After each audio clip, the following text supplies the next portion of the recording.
baca buku-buku porno sehingga hal-hal yang kayak gitu tidak dianggap porno. Betul enggak?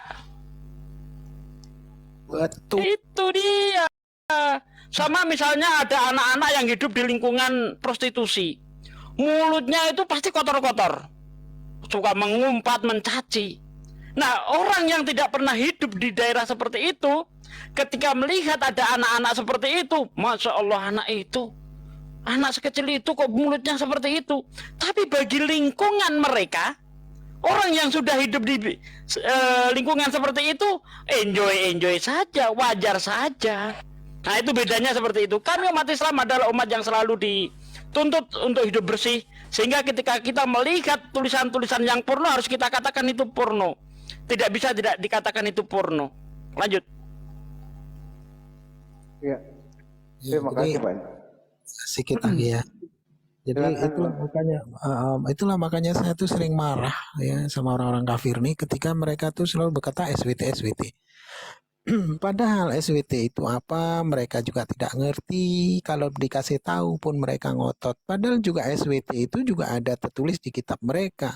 Contoh di Mazmur 91, di sana ada tertulis ya bahasanya orang yang bernaung di bawah naungan Sang Maha Tinggi lagi Maha Suci. Di situ kan ada SWT-nya tuh.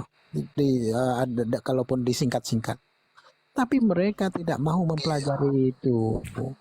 Sehingga ketika naik ke komal-komal Allah SWT itu datang belakangan lah begini. Halo, saya mau bertanya. Selamat malam, Bang Anak. Saudara, assalamualaikum. Ya, apa Bang Anak? Assalamualaikum. Ya, saya Kristen juga. Saya kan Kristen juga. Iya. Saya Kristen, jadi saya mau bertanya. Silakan. Kalau saya lebih suka ditanya agama saya, silakan. Tunggu jaringan. Iya, jaringan.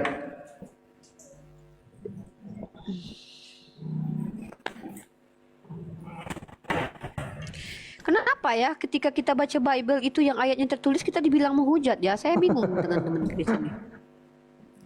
Ya. Ada apa gitu? Ya itulah, di mana letak hujahnya? Iya.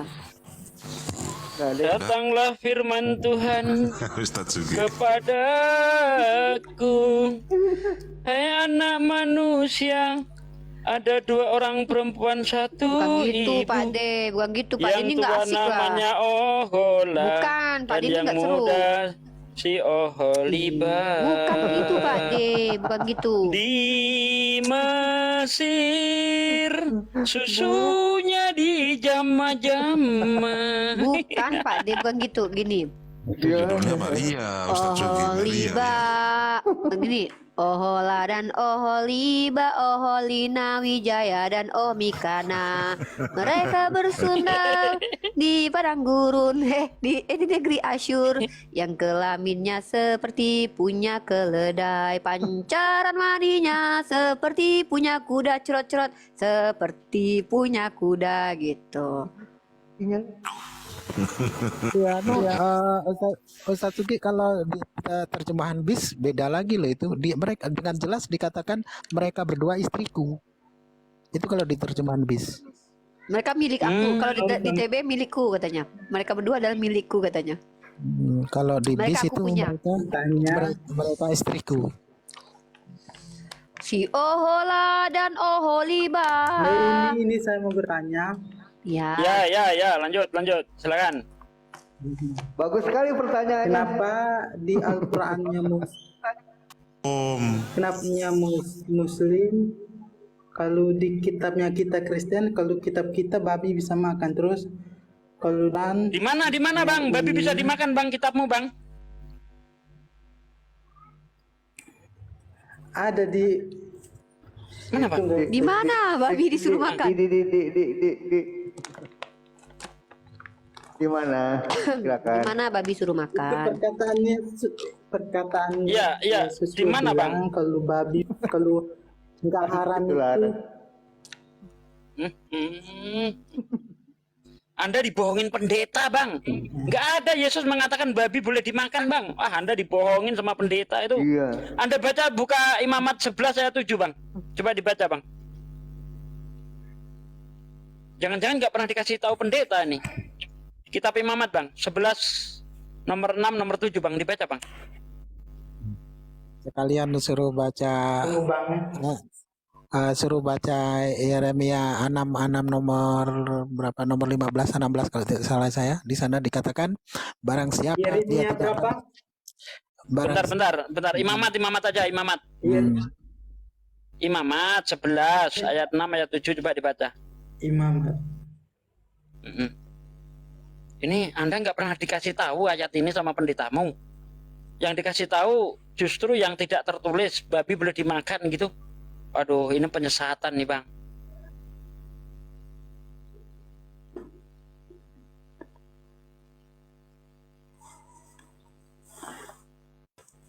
Anda belum pernah dengar ya, Bang, kalau babi haram dalam Bible ya, Bang? Anda? Nggak pernah dengar, Bang. Waduh, Jadi saya ini, Bang, bertanya Anda. aja. Iya, Anda, waduh, kenapa Anda ditipu sama pendeta ini? Nggak pernah dikasih tahu hal-hal yang begini.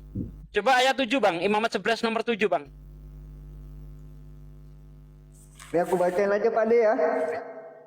Izin ya. Iya, baca. Nanti Bang, nggak percaya dia. Oh ya udah, Dia nggak baca percaya dulu. nanti. Oke. Baca dulu Bang Anak. Bang Anak Mega.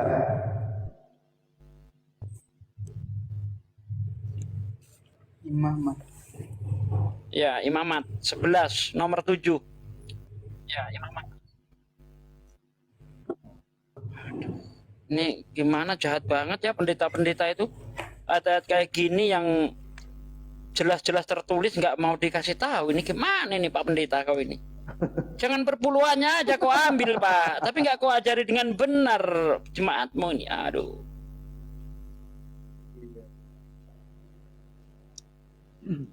Udah ketemu, Bang? Imamat itu, Bang, Iya, Bang. di dalam kitab Perjanjian Lama itu letaknya setelah kitab Keluaran. Kejadian, Keluaran, Imamat, Bilangan, Ulangan, Yosua, Hakim, Rut, 1 Samuel, 2 Samuel, 1 Raja-Raja, 2 Raja-Raja, 1 Tawari, 2 Tawari, Ezra, Nehemia, Ester, Ayub, Mazmur, Amsal, Pengkhotbah, Kidung Agung, Yesaya, Yeremia, Ratapan, Yeskil, Daniel, Hosea, Yoel, Amos, Obadya, Yunus, Mika, Nahum, Habakuk, Zefanya, Hagai, Zakaria, Maliaki. Ada, aku aja hafal, Pak. Bang, Imamat berapa tadi, Bang? Imamat 11, Bang. Imamat berapa tadi? 11, Bang. Imamat 11. Nomor 7. Nomor Imamat 11. 7, Bang. Ya, demikian juga babi hutan karena memang berkuku belah, yaitu kukunya bersila panjang, tetapi tidak memamah biak. biak haram. Itu bagimu.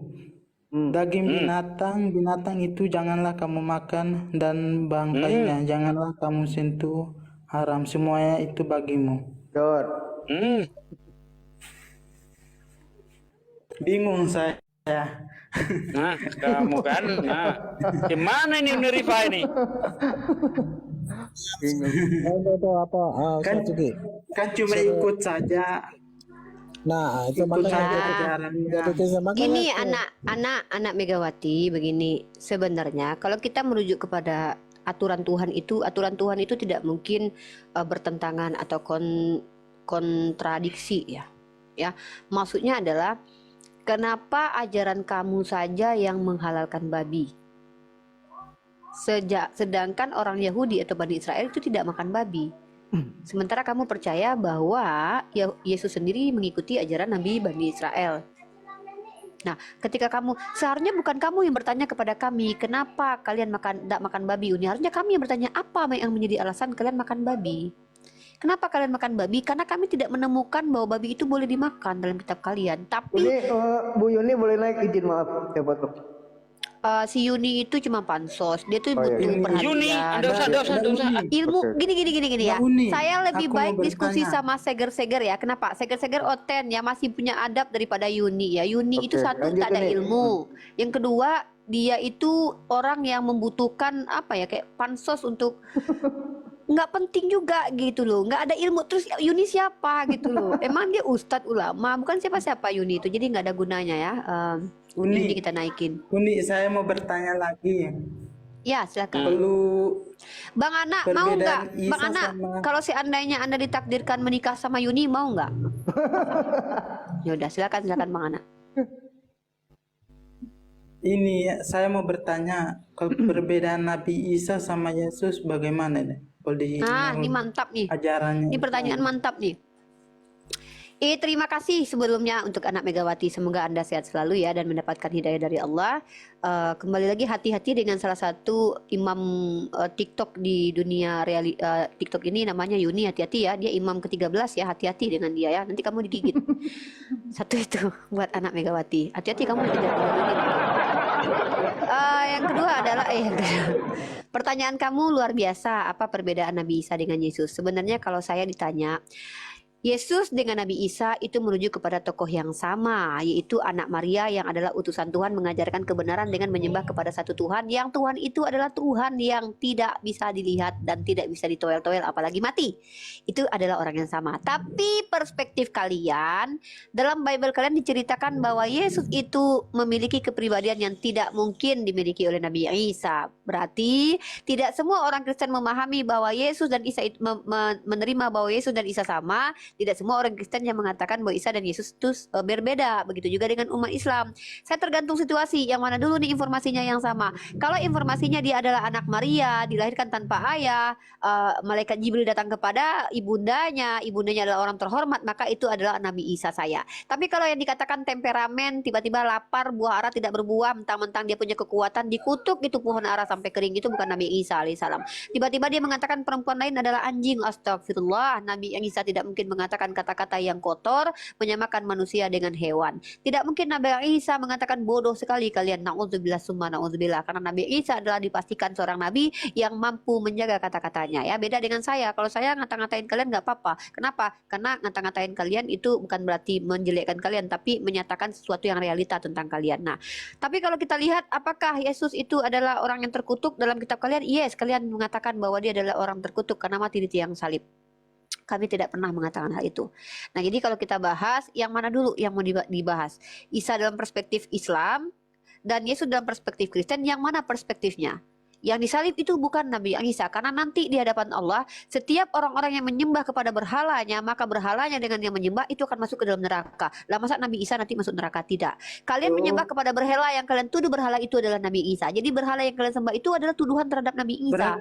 Berarti Gitu. Uni yang Ya, benerin berarti yang dulu disalib itunya, Bang. itu Yudas ya. Saya tidak akan menyebutkan, saya tidak mau lancang ya.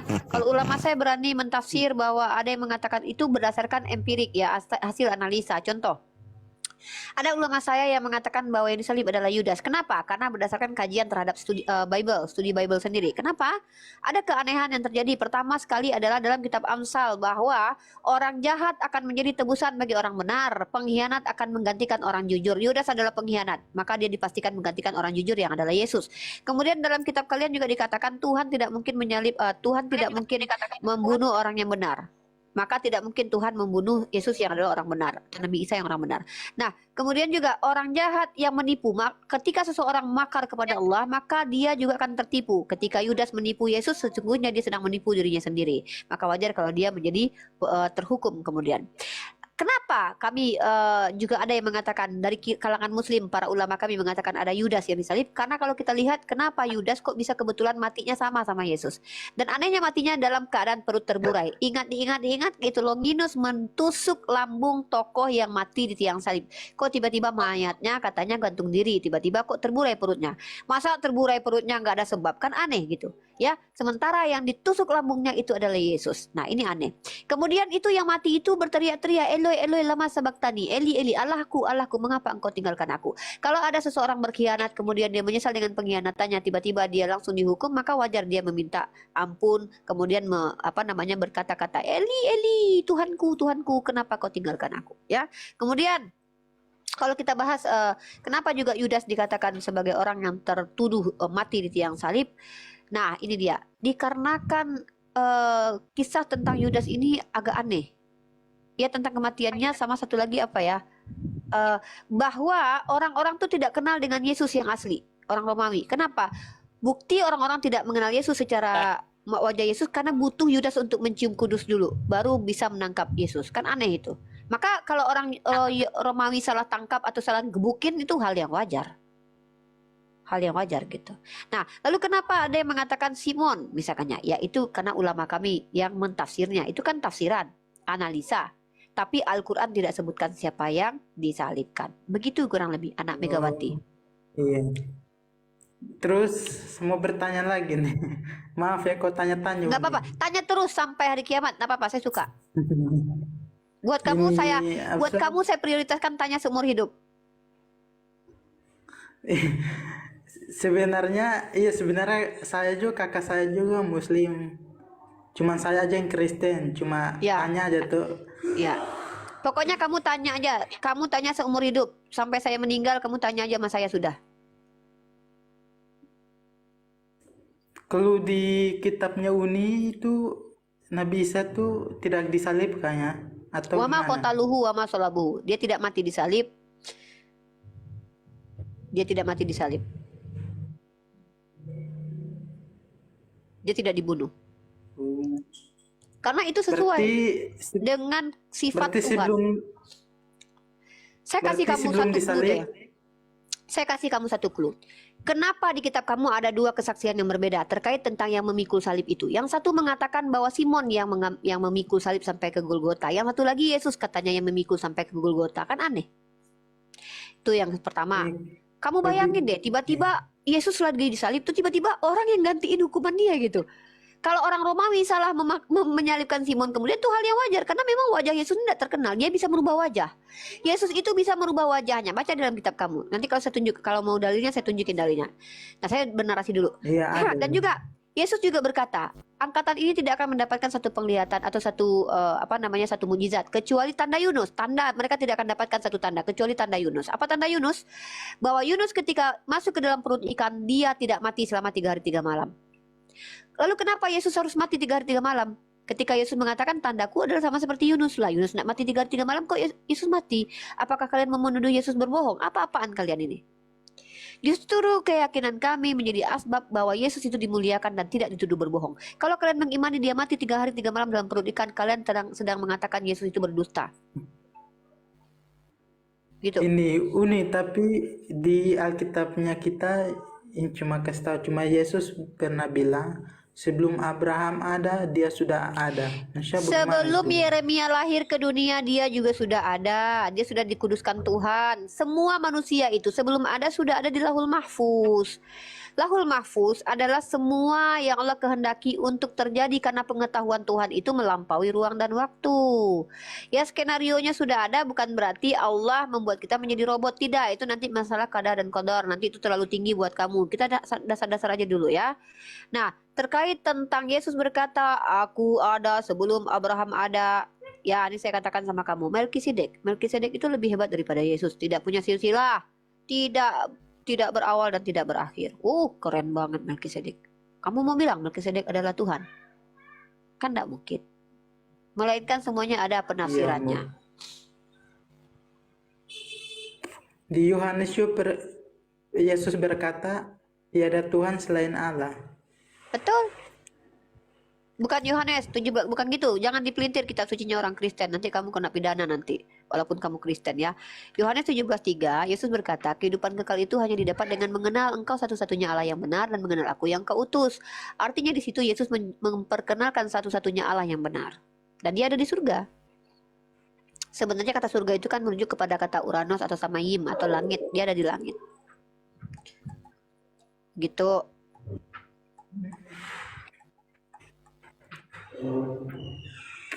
Tapi kalau di Kamu kitab kita mau nikah Yesus sama itu Yuni nggak? anak Mau nikah Allah. sama Yuni? Yuni dia lagi menjanda. Enggak mau. Nggak mau. Oke. Yuni itu Nggak mau, tertolak Bang. di Syiah, tertolak di Kristen, tertolak. Saya tolong buat kalian petinggi-petinggi Kristen, para apologet yang hebat luar biasa, tolong Kristenkan Yuni kalau kalian mampu. Serius. Aku pengen banget ya, benar. Umur saya Jujur, dulu, jadi duri dalam daging dalam kalau Islam. kalau saya dari Maluku nih, dari Maluku. Oh, Ya, salam Timur, respect nih buat Timur. saudara Timur nih. Silakan Iya. tanya-tanya lagi aja. Daripada saya nikahin kamu sama Yuni nanti. Sini lu debat sama gue nggak berani aku, jijik. Ada hal-hal yang kutakuti di dunia ini. Yang pertama anjing, yang kedua ODGJ, yang ketiga kamu. Ya, saya kalau lomba bodoh-bodohan kamu menang Yun. Saya takut sama kamu. Takut Uni, rabies Bang. saya. Mm-mm. Uni, kalau di Ya. Al-Qurannya Uni itu Nabi Isa turun di dunia itu pas hari kiamat atau Bukan pas hari kiamat. Jadi kemarin saya sudah bahas ini ya. Ini saya kasih kamu sebuah data ya. Ini saya ambil literasinya dalam ensiklopedia Al-Mughni ya. Ini buat kamu ya. Mudah-mudahan yang memberi buku ini mendapatkan pahala jariahnya ya. Literasi yang saya buka adalah ensiklopedia Al-Mughni. Saya akan bacakan buat kamu ya. Karena qadarullah saya baca dan kamu datang bertanya. Mudah-mudahan ini adalah bentuk dari pengamalan ilmu saya ya. Saya baca, saya ambil ilmunya, saya sampaikan kepada kamu. Jadi ada 10 tanda-tanda hari kiamat ya di dalam Islam itu tanda-tanda besar ya, tanda-tanda kiamat besar gitu. Bukan berarti pas kiamat dia turun, bukan. Sebelum hari kiamat karena dia akan meninggal. Meninggal akan dimakamkan oleh seluruh umat Islam, oleh umat Islam, bukan seluruh umat Islam, oleh umat Islam gitu. Dan dia akan menjalankan syariat Islam. Saya akan mana ini ya? Saya kasih ke kamu data terkait tentang Nabi Isa alaihissalam dari sudut pandang di mute dulu itu saudaraku ya. Jadi ada ini dia keluarnya Nabi Isa alaihissalam setelah turunnya Nabi Isa alaihissalam setelah turunnya Dajjal, munculnya Dajjal. Setelah Dajjal keluar dan berbuat ini, kalau kamu mau punya bukunya ini ya, ini ensiklopedia Al-Mughni di halaman ke-86 ya. Nah ini dasar literasinya, nanti ada sumber primernya. Ini memang sumber sekunder tapi nanti akan ada saya kutipkan sumber primernya. Nabi Isa alaihissalam setelah Dajjal keluar dan berbuat kerusakan di muka bumi, Allah subhanahu wa ta'ala mengutus Isa bin Maryam alaihissalam. Beliau turun ke bumi di sisi menara putih sebelah timur Damaskus, meletakkan kedua telapak tangannya di atas sayap 2 orang malaikat. Lalu ia membunuh Dajjal, berhukum dengan hukum Islam, mematahkan salib, membunuh babi, nggak tahu termasuk Yuni, saya nggak tahu ya. Dan juga meletakkan pajak, harta melimpah ruah dan hilangnya permusuhan. Dia menetap selama 7 tahun dan tidak ada permusuhan di antara manusia. Kemudian dia meninggal dunia dan kaum muslimin mensalatkannya. Kemudian Allah subhanahu wa ta'ala mengirim angin dingin yang baik dari arah Syam atau Syria. Maka tidak tersisa lagi seorang di atas muka bumi yang di hatinya masih ada sedikit pun masih ada sedikit kebaikan atau iman, melainkan ia mematikannya. Nah, kalau kita merujuk bahwa dalam muttafaq alaih ya, dalam surah An-Nisa nanti penjelasannya di muttafaq alaih, tidak ada seorang pun dalam surah An-Nisa ayat 159, tidak ada seorang pun dari ahli kitab kecuali akan beriman kepada Isa sebelum kematiannya, dan di hari kiamat nanti Isa itu akan menjadi saksi terhadap kalian. Karena memang di ayat lain dikatakan bahwa setiap nabi dan rasul akan menjadi saksi untuk kaumnya, kurang lebih seperti itu. Nah, jadi Nabi Isa alaihissalam adalah ya. ini Dajjal itu, pertanyaan saya, Dajjal itu seperti apa Dajjal? Dajjal itu adalah seorang laki-laki dari anak cucu Adam alaihissalam, muncul di akhir zaman dan mengaku memiliki sifat rububiyah, keluar dari timur di Khuraisy, kemudian dia berjalan di muka bumi, maka ia memasuki semua negeri kecuali Masjidil Aqsa, Tursina, Makkah dan Madinah. Ia tidak bisa memasuki ketiga tempat itu karena malaikat menjaganya. Turun di Danau Asin, maka kota Madinah bergetar 3 kali, keluar darinya setiap orang kafir dan munafik. Dari Abdullah bin Umar radhiyallahu anhu berkata, kami sedang duduk di sisi Rasulullah sallallahu alaihi wasallam. Lalu beliau bersabda menyebutkan fitnah. Beliau banyak menyebutkan sehingga menyebutkan fitnah Ahlas. Ada yang bertanya, wahai Rasulullah, apakah fitnah Ahlas? Beliau menjawab, ia adalah lari dari perang. Kemudian fitnah Asyara, asapnya dari bawah 2 kaki seorang laki-laki dari ahli baitku. Dia mengaku bahwa dia dariku dan dia bukanlah dariku. Sesungguhnya wali-wali kekasihku adalah orang-orang yang bertakwa. Kemudian manusia berdamai di atas seorang laki-laki seperti pinggul di atas tulang rusuk. Kemudian fitnah Duhaima yang tidak membiarkan seseorang dari umat ini kecuali menamparnya 1 tamparan. Apabila dikatakan berakhir fitnah tersebut, malah semakin panjang. Jadilah pada saat seseorang pagi hari beriman dan sore hari menjadi kafir, sehingga jadilah manusia ke kemah-kemah iman yang tidak ada kemunafikan padanya dan kemah nifak yang tidak ada iman padanya. Apabila sudah seperti itu, maka tunggulah Dajjal dari harinya atau besoknya. Hadis riwayat Ahmad dan Abu Daud. Bagaimana bentuk dari Dajjal? Sebentar ya. Fitnah Dajjal. Nah, sifat Dajjal, Rasulullah SAW memperingatkan kita dari mengikuti Dajjal atau membenarkannya. Beliau menjelaskan kepada kita sifat-sifat agar kita berhati-hati daripada sisi Dajjal ini. Dari Ubadah bin As-Samit radhiyallahu anhu berkata, Rasulullah bersabda, sesungguhnya Dajjal ada seorang laki-laki pendek, berkaki bengkok, keriting. Kalian lihat laki kalian kalau kakinya pendek, berkaki bengkok, keriting, matanya sebuta sebelah mata, kecampak, astagfirullah. Berarti kayak gitulah Dajjal. Ya, berkaki bengkok, keriting, buta sebelah mata, terhapus matanya, tidak menonjol dan tidak bermata cakung. Harus mirip seperti ini ya. Jangan nanti gara-gara rambut kalian, laki kalian keriting, kalian bilang dia Dajjal. Kurang ajar, jangan. Jangan gara-gara kakinya bengkok kalian bilang dia Dajjal. Enggak, harus sempurna seperti ini ya sifatnya, seperti penggambaran baginda Rasul ya. Ya. Kemudian jika disamarkan kepadamu maka ketahuilah dan dia tidak bermata cekung. Jika disamarkan kepadamu maka ketahuilah bahwa Rabbmu subhanahu wa ta'ala tidak buta sebelah matanya. Jadi Dajjal ini turunnya dari sini ya. Turunnya dari mana? Dari An-Nawas bin Sam'an ya. Dia berkata, Rasulullah bersabda, Dajjal sesungguhnya ia keluar dari celah-celah di antara Syam dan Irak, berbuat kerusakan di kanan dan kiri. Ini hadis riwayat Imam Muslim ya. Nah, tempat-tempat yang tidak bisa dimasuki Dajjal sudah saya sebutkan. Pengikut Dajjal nih termasuk kayaknya Yuni nih ya. Nah, saya sampaikan ini. Kebanyakan pengikut Dajjal adalah kaum Yahudi, Ajam, bangsa selain Arab, Turki dan berbagai manusia. Kebanyakan dari bangsa Arab, Badui dan wanita. Kau Yuni, kau termasuk ya. Dari Anas bin Malik radhiyallahu anhu, sesungguhnya Rasulullah SAW bersabda, yang mengikuti Dajjal dari Yahudi Asfahan sebanyak 70.000 orang. Mereka memakai jubah hijau yang biasa dipakai ulama Persia. Jadi caranya seperti itu ya teman-teman ya. Kita harus menjaga diri dari Dajjal. Bacakan surah Al-Kahfi dari ayat pertama sampai ayat ke-10 ya. Itulah. Jadi Yuni ini adalah, ada sebuah dalil yang saya baca, bahwa orang beriman di hari akhir itu tidak akan berkasih sayang dengan kaum kafir. Yuni mengangkat anak kiamat, bahwa Yuni telah berkasih sayang dengan kaum kafir. Apakah layak Yuni dikatakan sebagai orang beriman? Wallahu a'lam bisawab.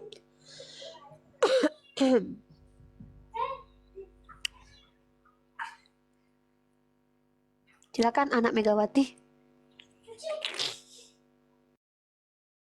Ini berarti Dajjal bisa masuk di gereja ya? Kalau menurut kalau di Medina kan tidak bisa masuk karena dijaga oleh malaikat-malaikat. Gereja Berarti adalah bisa jadi tempat kesukaan Dajjal, karena di gereja itu orang-orangnya di dalam semua itu dogmanya kadang tidak berdasar. Dajjal itu suka mengaku sebagai manusia yang adalah Tuhan, sementara orang di gereja menuhankan anak manusia. Maka saya yakin bahwa gereja tempat salah satu kesukaan Dajjal gitu. Jadi gini Uni, yang bingung lagi sama Alkitabnya kita, Yesus disunat, tapi kami nggak disunat. Coba gimana itu? Iya, saya bingung kepada kalian. Kenapa kalian mengikuti asimilasi paksa kaum Romawi terhadap Yahudi di zaman Yudas Makabe sebelum Masehi? Orang Romawi menginginkan orang Yahudi di dalam 1 Makabe pasal 56 untuk tidak bersunat. Kenapa asimilasi paksa orang Romawi kepada Yahudi menjadi ajaran bagi kalian? Karena ajaran kalian dari Romawi. Apa buktinya? Mari kita bahas kitab kalian, kitab bahasa Yunani. Ya. Dan anehnya lagi, semua pemimpin-pemimpin kalian, bapak-bapak gereja kalian itu, saya bingung, entah apa hubungannya dengan Yesus. Nah, kenapa kalian tidak bersunat? Sementara bersunat itu adalah perintah atau perjanjian kekal antara Tuhan dengan Abraham, yang adalah perjanjian kekal, yang bukan hanya untuk keturunan Abraham, tetapi juga untuk laki-laki yang ada di rumah Abraham, termasuk anak-anak budak. Orang-orang yang tidak bersunat di bangsanya harus dimusnahkan. Padahal bangsa Israel belum ada waktu itu. Bangsa apa kalau gitu? Maka dipastikan bahwa sesungguhnya aturan Tuhan ini untuk seluruh manusia pada waktu itu pengikutnya Abraham. Uni, ini anak Megawati ini kok komentar di bawah ini. Saya segera mu'alaf ini katanya. Silakan bertanya sampai kamu sampai saya meninggal, nggak apa-apa. Kalaupun itu menjadi asbab kamu mu'alaf, ya alhamdulillah. Soalnya kalau menurut saya ini ajarannya Yang Islam mengadakan agak sunat itu masuk. bukan Saya Yesus masuk ya, akal anak Mega. sedikit. Anak Mega. Iya.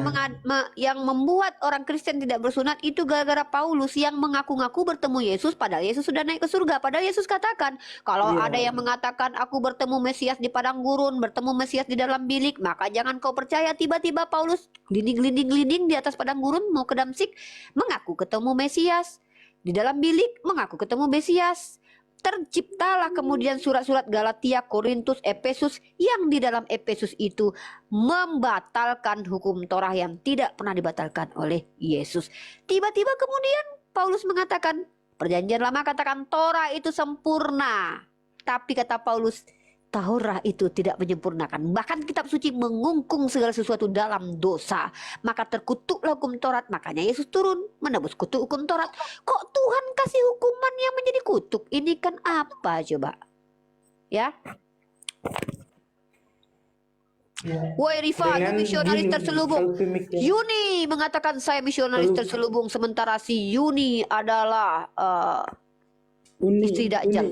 mau Ya, ber- lanjut. Gini, saya mau kasih tahu ya.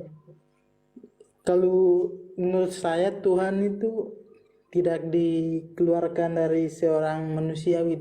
Bagus. Kan dia kan Maha Pencipta. Masya Dia kan Maha Allah, Pencipta. tabarakallah, subhanallah. Anak Iya, Megawati, kamu sudah mulai Anda mulai adalah digunakan ini. manusia yang memfungsikan nalar Anda. Bukti bahwa, jadi gini ya, anak Megawati, coba Anda dengarkan diskusi saya dan Bunda Rahma dan juga Pak Desugi dengan teman-teman Kristen. Ketika kami bertanya kepada teman-teman Kristen, apakah Tuhan kamu manusia? Dia menjawab, bukan, Tuhan kami bukan manusia. Bagaimana dengan Yesus yang mengatakan bahwa dia adalah anak manusia? Oh iya, itu sebagai manusia. Assalamualaikum penyembah Muhammad. Assalamualaikum penyembah Muhammad. Waalaikumsalam penyembah kelamin. Nanti ya, kamu sudah mengatakan tadi bahwa Yesus adalah kelamin. Pada mulanya kelamin bersama Yesus. Maka Yesus adalah kelamin dan kelamin adalah Yesus. Itu udah argumen kamu yang sudah saya publish di YouTube ya. Nanti ya, penyembah kelamin diam dulu. Silakan anak Mega. Ini mau kasih tahu. Kalau logika saya, Tuhan kan Maha Pencipta. Jadi dia tidak keluar dari rahim atau siapapun dari Masya Allah. manusia. Dia kan Maha Pencipta. Di Iya, Alkitab masa juga Tuhan kan tertulis. bercampur dengan air ketuban? Ngapain Tuhan di dalam rahim? Alkitabnya kita kan tertulis di Kejadian 1 ayat 1 bilang pada mulanya Allah menciptakan langit dan bumi. Terus kalau pertanyaan saya, Allah itu apakah Yesus? Oke, saya jawab ya.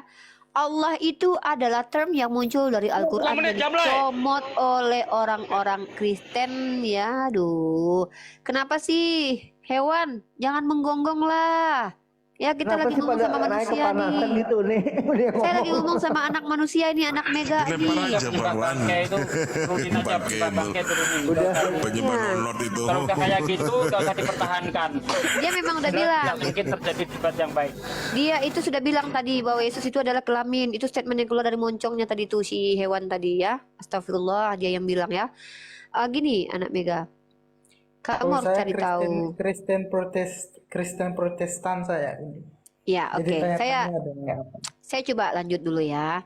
Kata Allah itu munculnya di Al-Quran. Tidak ada kitab suci yang memuat kata Allah selain Al-Quran. Tetapi kata Allah itu sudah dikenal sebelum Al-Quran hadir. Nah begitu ya. Kenapa tidak ada kata Allah? Sama seperti Septuaginta yang tidak memuat lagi nama Yod He Vav He. Karena diganti dengan Theos. Ini yang terjadi. Wajar kitab suci Taurat. Bentar dulu say. Ya. Kata Dulu deh, Allah sabar itu deh. adalah istilah untuk nama Tuhannya umat Islam disepakati oleh kamus Harvard, kamus KBBI, kamus yang Al-Munjid yang dibuat oleh orang Kristen sendiri. Itu adalah nama untuk ilahnya umat Islam.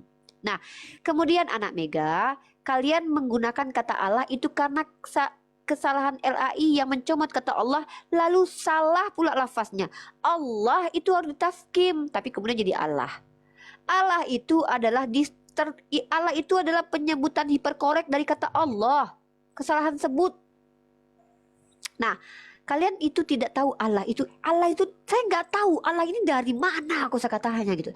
Yang ada tuh Elohim, Allah, Eloah, Ilahi, itu ada. Tapi Allah ini dalam bahasa Ibrani artinya adalah sumpah serapah. Itu ada kata Allah. Allah itu ada dalam kitab Mazmur. Itu sumpah serapah. Nah, kalau Anda bertanya kepada saya, apakah Allah itu adalah Yesus? Yesus itu tidak pernah dikatakan Theos, tapi dia adalah Kurios. Bahkan pemilik keledai yang diambil oleh Yesus juga dipanggil Kurios. Begitu saudaraku. Oh iya, saya sudah ngerti ini. Apakah saya mau tanya? Saya sesuatu yang sangat fundamental aja lah sama kamu. Kamu bisa nggak menunjukkan kepada saya kenapa Bible kamu dikatakan kitab suci? Silakan, itu saja dulu sayangku. Kok sayangku, saudaraku.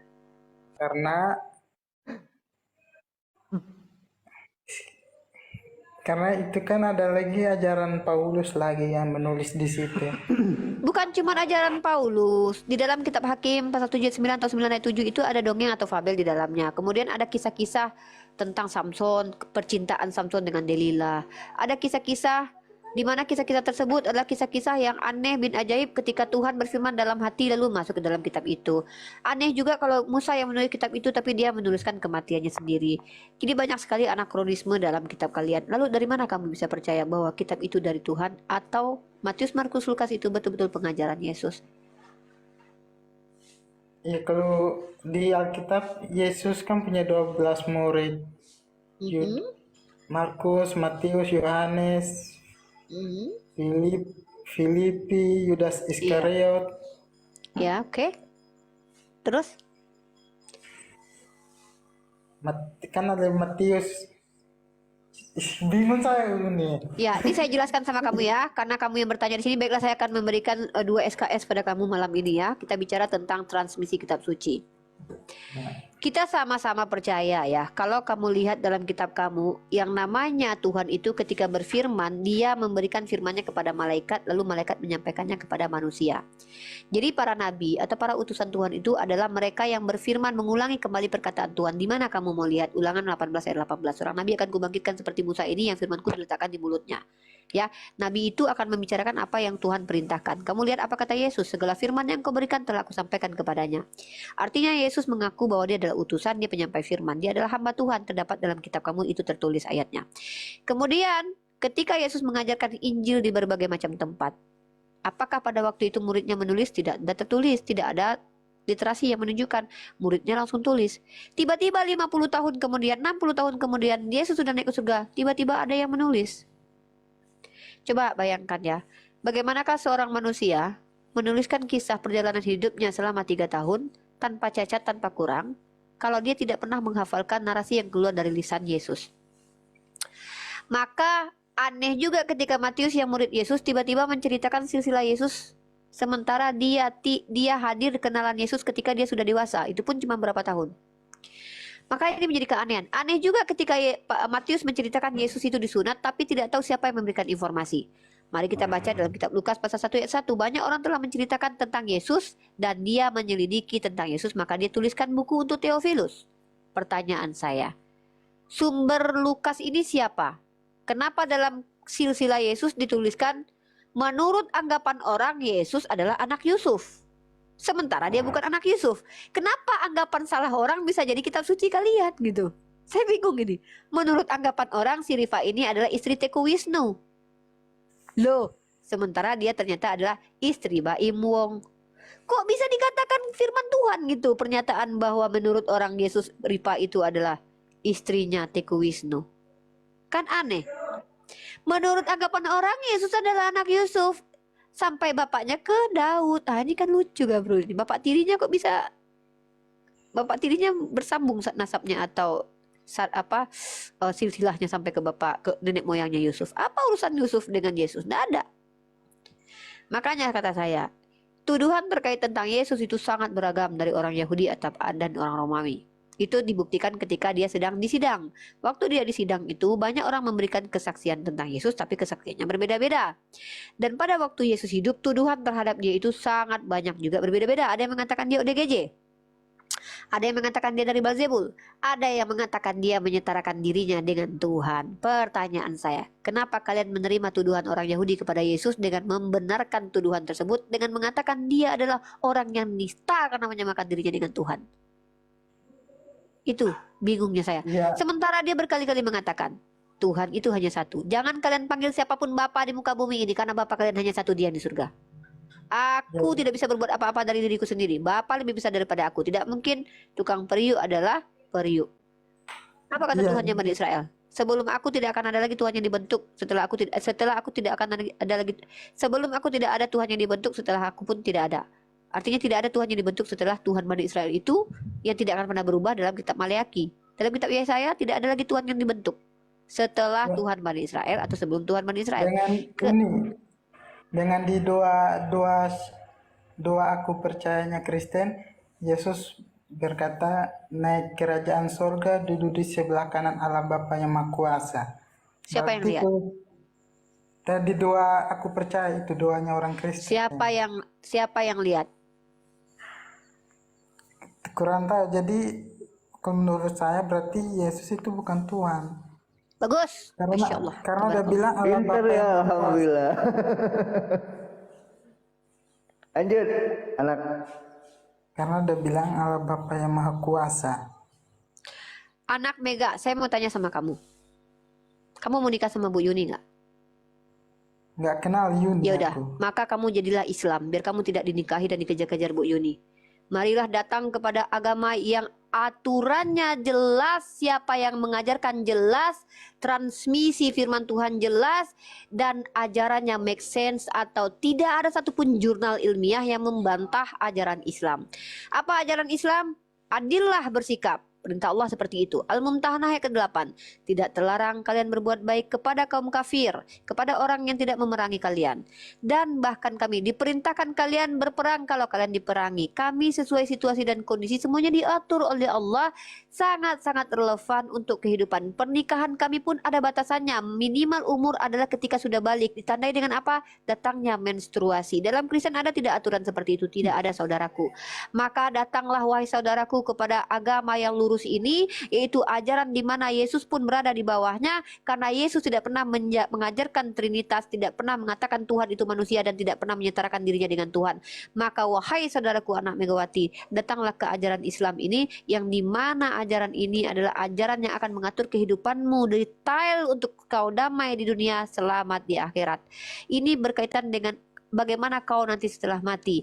Ketika nanti engkau sudah memiliki nalar dan tidak percaya lagi dengan apa yang digembar-gemborkan oleh pihak gerejamu terkait tentang Yesus, apalagi yang mau engkau tunggu wahai saudaraku?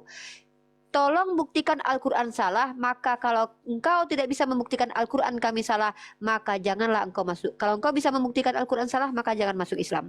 Tapi kalau engkau tidak mampu menjawab semua klaim Al-Quran, bahwa Al-Quran terjaga, tidak terdistorsi, tidak ada yang mampu meniru Al-Quran, dan engkau tidak mampu membuktikan itu, kenapa engkau masih menolak Allah? Kenapa engkau masih menolak baginda Rasulullah Muhammad SAW, yang bahkan dalam buku Michael Hart disebut sebagai orang berpengaruh nomor 1 di dunia? Kenapa engkau menolak baginda Rasulullah yang sangat-sangat mencintai umatnya, yang akan memberikan syafaat nanti di akhir setelah kita mati, setelah dibangkitkan kembali? Datanglah wahai saudaraku anak Megawati ke dalam Islam ini dengan penuh, dengan betul-betul karena pengetahuanmu dan penalaranmu. Tunjukkan kepada saya agama yang tidak menuhankan makhluk selain Islam. Tuhan kan cuma satu aja, Allah. Betul. Betul. Betul. Kalau Yesus, Silakan. kalau menurut kalau di Kristen, kita Kristen, Yesus kan Tuhan. Kalau pemikiran saya, Saudaraku, anak Megawati, ketika engkau menjadi seorang Muslim, maka sejatinya engkau sedang memuliakan Yesusmu. Ketika engkau menjadi Kristen, engkau sedang menghinakan Yesusmu dengan mengatakan dalam Galatia pasal 3 ayat 13, dia mati terkutuk. Bagaimana dengan Islam? Islam, jangankan Yesus Anda, ibundanya Sayyidah Maryam itu, bahkan namanya termaktub dalam Al-Quran kami menjadi nama surah, dan kami sangat percaya beliau adalah wanita ahli surga, suci, dan sangat menjaga kehormatannya. Bagaimana dengan kitab Anda? Bagaimana Yesus digambarkan hilang pada saat umur 12 tahun? Yesus yang katanya Tuhan dalam perjanjian lama mengajarkan untuk menghormati orang tua, tapi ketika hilang di umur 12 tahun, dia 3 hari 3 malam tidak memberikan informasi kepada ibunya yang mencari-cari dia. Lalu ketika bertemu di bait Tuhan, apa kata Yesus? Mengapa kau cari aku? Bukankah aku berada di rumah Bapa? Dia nggak minta maaf. Apakah seperti itu gambaran seorang manusia yang adalah Tuhan yang mengajarkan untuk menghormati orang tua? Maka ini bertentangan dengan ajaran Torah. Bagaimana mungkin Yesus yang manusia mulia itu durhaka kepada orang tuanya? Maka kembalilah wahai anak Mega ke fitrahmu sebagai muslim, karena pada dasarnya kamu dilahirkan sebagai muslim. Orang tuamu yang menjadikan kamu Nasrani dan Yahudi. Setiap Islam yang Ya, tapi di ini apa pernah temanku bilang di Al-Quran juga tertulis Allah tidak mempunyai anak dan Allah tidak beranak. betul, Betul ya? betul. Apalagi yang kau tunggu, saudaraku?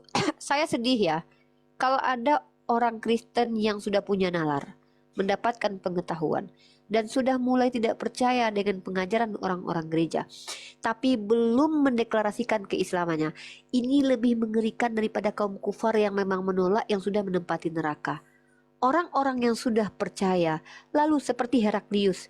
Heraklius itu sudah tahu secara ciri-ciri baginda adalah nabi, tapi dikarenakan dunia dia tidak mau harga dirinya turun, atau dia ya banyak ya masukan-masukan dari orang-orang penasehat-penasehat ya, dia tidak mau masuk ke dalam Islam, padahal dia sudah tahu bahwa baginda adalah nabi yang diimani di dalam nubuatan kitab yang dia pegang.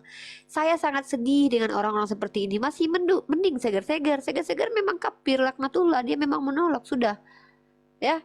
Dan dia memang sudah memilih itu, dan Anda tidak memilih itu. Anda memilih untuk tidak menuhankan dia. Anda sudah bagus di situ, nalar sudah berfungsi, tapi Anda belum masuk ke ranah aman karena Anda belum mengenal Tuhan yang sesungguhnya, Tuhan yang diperkenalkan Yesus, Tuhan yang disembah oleh Yesus. Ini yang sangat saya sayangkan. Saya sangat sedih, saudaraku. Kalau di Alkitabnya kita juga ada tertulis puasa. Setiap nabi itu diberi kuasa, saudaraku. Barang siapa diberi kuasa, mustahil dia adalah yang punya kuasa. Ketika Yesus diberi kuasa, apa bedanya dengan Musa? Musa diberi kuasa membelah laut. Elia diberi kuasa untuk naik ke langit. Elisa dan Elia diberi kuasa untuk menghidupkan orang mati. Nabi diberikan kuasa, namanya orang pilihan Tuhan. Nabi Muhammad diberikan kuasa dalam banyak hal. Seperti ketika perang, beliau dibantu oleh para malaikat. Beliau diberikan kuasa melakukan mukjizat-mukjizat seperti mengeluarkan air dari dalam jarinya atau menyembuhkan mata orang yang sedang sakit. Baginda Rasul juga diberi kuasa. Maka Nabi itu memang diberi kuasa karena mereka orang yang pantas, layak mendapatkan kuasa itu. Dengan di Alkitabnya kita, Yesus juga berpuasa. Oh, berpuasa. Maaf telinga saya agak. Ini gara-gara Yuni nih. Ya, Nabi Isa. Ya. Dia di bawah dia pengen naik galang. Maaf, minum dulu ya. Minum dulu ya, anak. Betul, anak. Assalamualaikum warahmatullahi wabarakatuh semuanya. Assalamualaikum warahmatullahi wabarakatuh, Ustaz Yusuf. Betul, Anda betul. Nabi Musa itu puasa dalam surah Al-Baqarah. Wa iz wa'adna Musa 40 lailatan summa takhastumul ijla min ba'dihi wa antum zalimun. Dan ingatlah ketika Nabi Musa 40 hari pergi meninggalkan Bani Israel, dan mereka kemudian menjadikan patung anak sapi sebagai sembahannya, dan mereka termasuk orang yang zalim. Nabi Musa itu puasa 40 hari, kami 30 hari. Ditambah lagi puasa sunnah 10 hari, jadi 40 pun bisa. Nabi Yesus juga berpuasa sampai dia lapar. Masya Allah. Kami mengikuti Nabi Musa, kami mengikuti Nabi Yesus lah. Kalian mengikuti siapa? Kalian mengikuti siapa? Hah? Ikuti siapa kalian?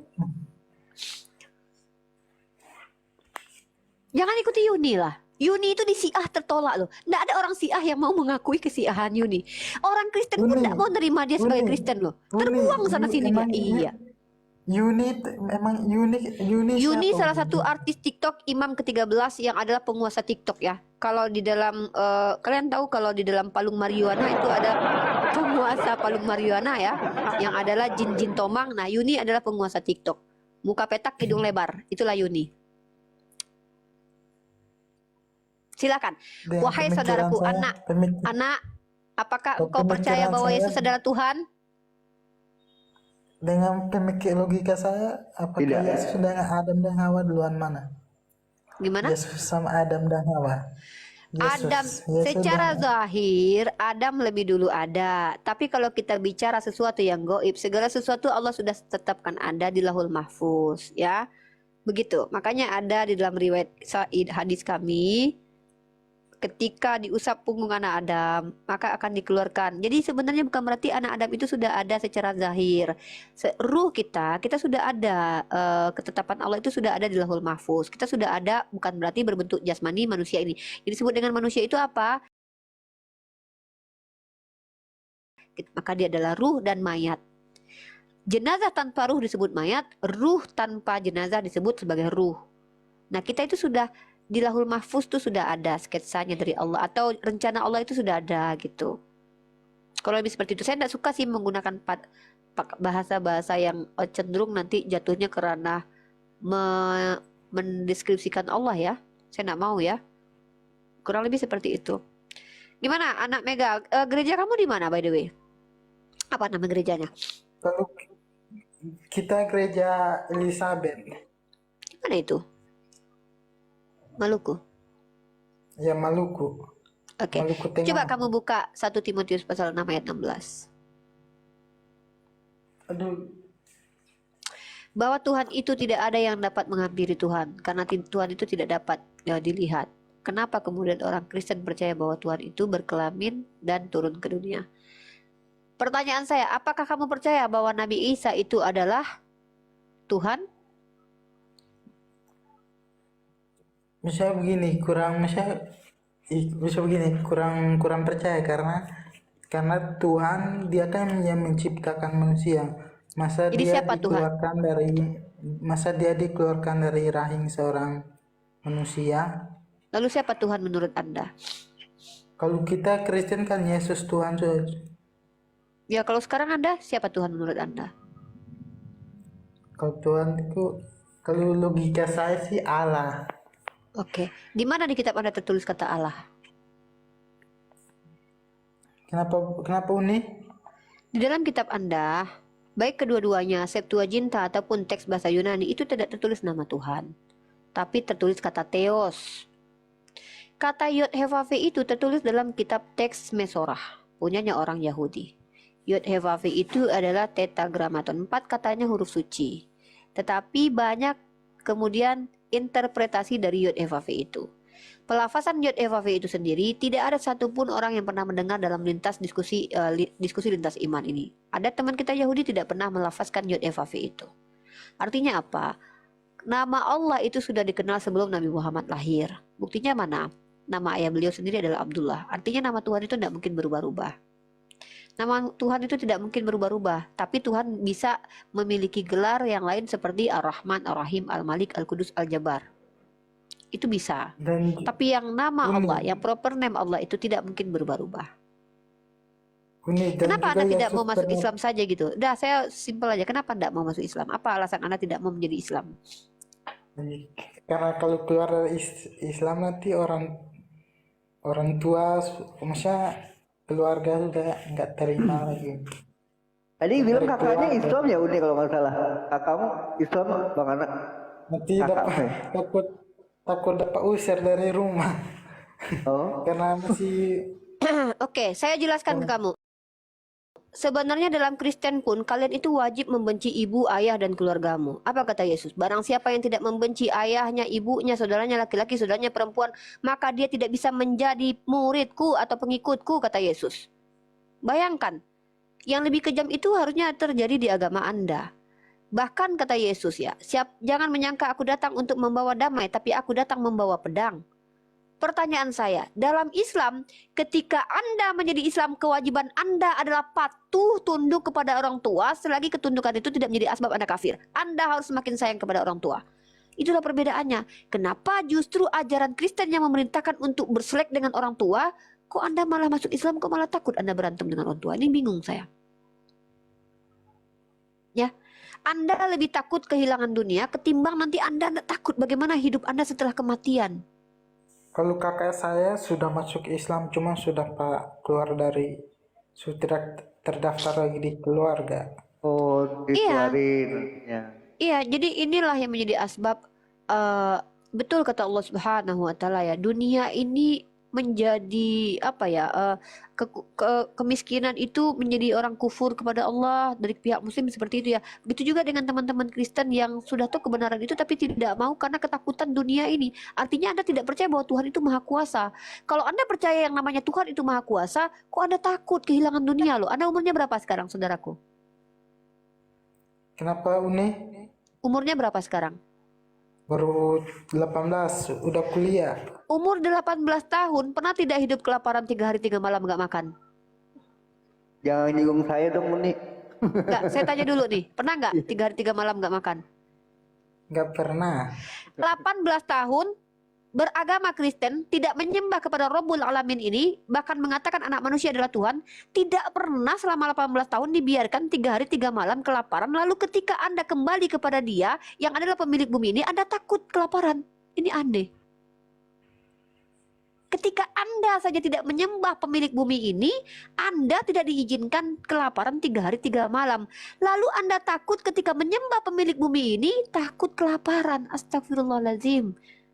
Anda pikir Tuhan, ini yang saya bilang, inilah manusia pada akhirnya akan menentang keyakinannya sendiri, menentang nalarnya sendiri gitu. Saya sedih, ini yang saya sedihkan. Ya, teman-teman saya juga banyak yang Muslim. Jadi kalau saya teman-teman Muslim ya akrab sama mereka ya. Pokoknya mantap. Kalau teman-teman Kristen sesama Kristen kurang baku. Anda tahu tidak apa yang dialami Yesus? Ketika Yesus mengabarkan kebenaran, di agama Anda disuruh pikul salib. Tapi di Islam kami tidak disuruh pikul ketupat. Tidak ada kami disuruh pikul ketupat. Disuruh bikin ketupat kami lebaran. Kalian disuruh pikul salib. Di dalam agama kalian disuruh menderita, tapi Anda justru takut pindah ke Islam karena takut menderita. Padahal di dalam Islam sendiri diajarkan untuk apa? Tidak boleh menjauhkan diri dari orang tua Anda, tidak boleh memutus silaturahim dengan orang tua Anda, even dia adalah Kristen sekalipun. Dalam surah Al-Mumtanah ayat ke-8 itu.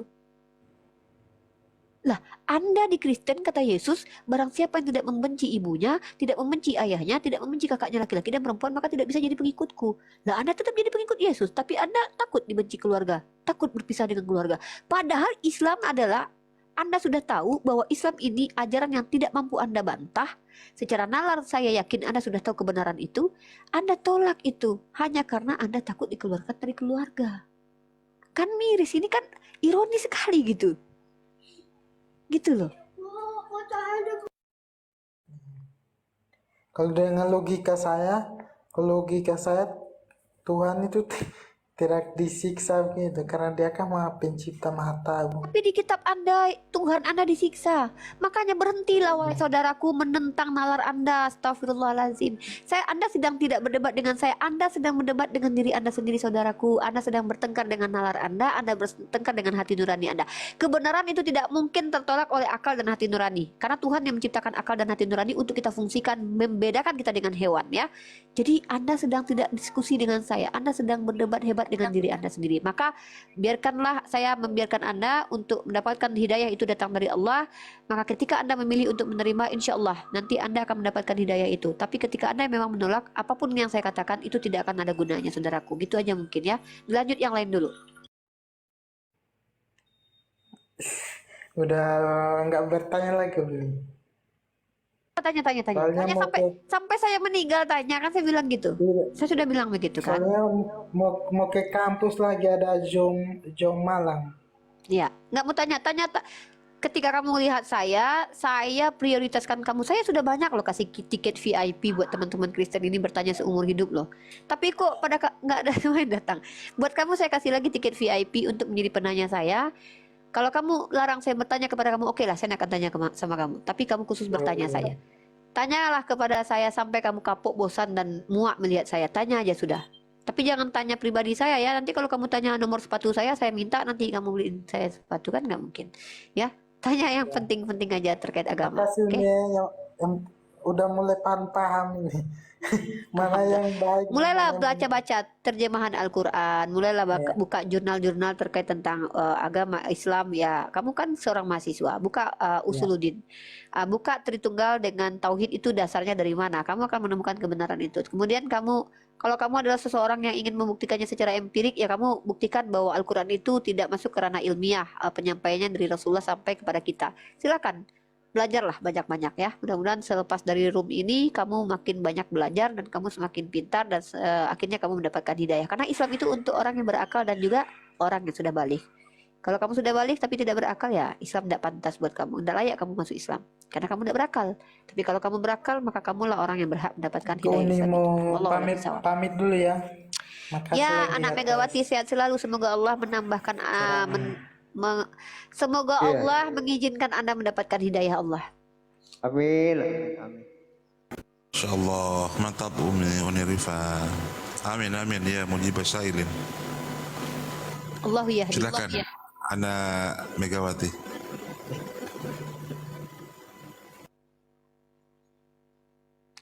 Iya teman-teman ya, saya tuh kadang kayak mau nangis gitu ya kalau ada orang yang dia tuh sudah kayak Heraklius itu kan sedih banget dia tuh. Kalau Firaun mah wajar ya, dia ditutup mulutnya oleh malaikat karena dia mau mengatakan bahwa dia sudah percaya kepada Allah karena dia sudah berkali-kali ingkar gitu. Tapi orang yang nalarnya berfungsi, tapi hanya karena dunia dia takut, loh sejatinya dia sedang tidak percaya bahwa Tuhan itu Maha Kuasa. Kalau dia sudah percaya Tuhan Maha Kuasa, apalagi yang ditakutkan? Itulah yang disebut dengan iman. Nah, itu yang saya sedihkan ketika ada orang-orang yang sudah tahu kebenaran itu tapi tidak mengambil jalan itu untuk dilalui gitu kan. Nauzubillah summa nauzubillah ya. Saya Iya. berharap saya juga Uni mau termasuk. pamit dulu ya. Oke, terima kasih buat terima anak kasih, Uni mau Megawati. pamit dulu ya. Terima kasih Bang Ana Megawati. Sehat Semoga selalu ya. Sama Uni. Semoga waktu Allah dekat berikan Anda hidayah. Anda mendapatkan hidayah dari Allah Amin Subhanahu wa ya taala. rabbal alamin. Sehat selalu. Iya.